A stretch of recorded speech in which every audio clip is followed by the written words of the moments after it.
I said, guess who's back? Man, guess who's back? I said, guess... If you think I'm innocent, or if you don't think I'm innocent, I am innocent. Yeah, I mean, look, let me be clear. I don't know, right? This is the first time we've met. I know your father from old. I've watched you from afar. I've admired your work in a boxing ring. But I don't know if you're innocent. I would never do this to my family. I would never do this to my supporters. You think I'd do this to my dad? You think I'd do this to my son, who's now got to grow up and look at... Well, look at this. You think it's not who I am? There's been too many, you know. Well, what kind of thing? Just kill yourself. People have told you to kill yourself? Kill yourself. People said, yeah, kill yourself. Racist comments to my son, my family. On social media? Yeah, yeah.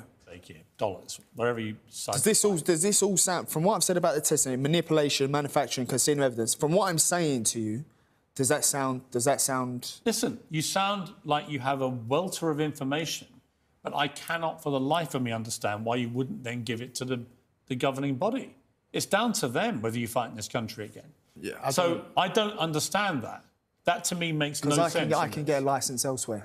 But I also think if you've gone to all this trouble to draw up this massive dossier of evidence and the British Boxing Board is asking for it, I don't understand how it can be anything but bad for your case if you don't hand it over. I mean, at very least, call their bluff. Say, right, here you are. Get them to respond to it. I don't know why, if I was in your position, that's what I would do. You're like your father. You are your own man, right? You are. And if you wanted to, you could put this out there tonight. Yeah. I still don't think that proves my innocence at all. I've just been cleared by the organisation the test in which I failed. I don't understand why you wouldn't want to counter that agenda by making public this dossier.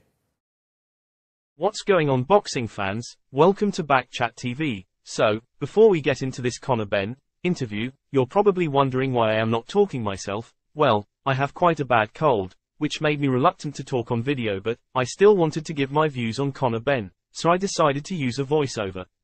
Also, I thought it would be quite different, and would give people the chance to laugh at my expense. Please let me know if you liked it, or thought it was annoying, as I would be excited to know your opinions on this. But let's get into this interview with Conor Benn and Piers Morgan. Was it vindicating, or incriminating? This was the first time Conor Benn has spoken publicly about the whole drugs fiasco, and I get the impression he was really banking on this being his chance to regain some respect, and, no doubt, sympathy from the baying public. But was he successful?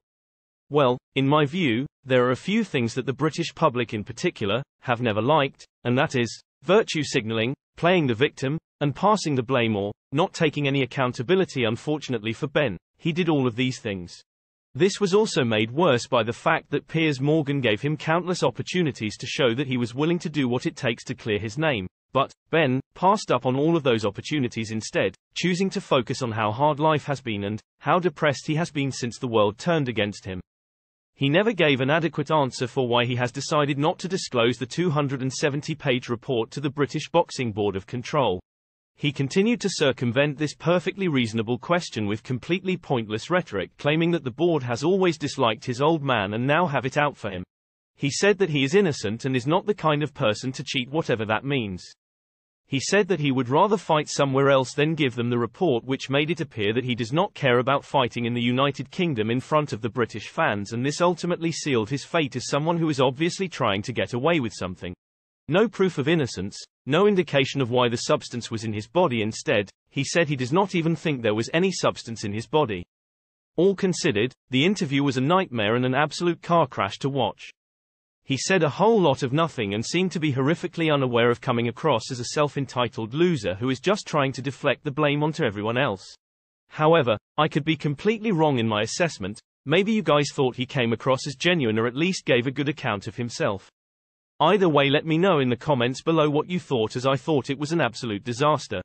Just want to say, thank you for watching. Please like the video, comment, and subscribe if you like it. If you enjoyed the video today, please don't forget to like, share, leave a comment, and of course, don't forget to subscribe to the channel. Thank you.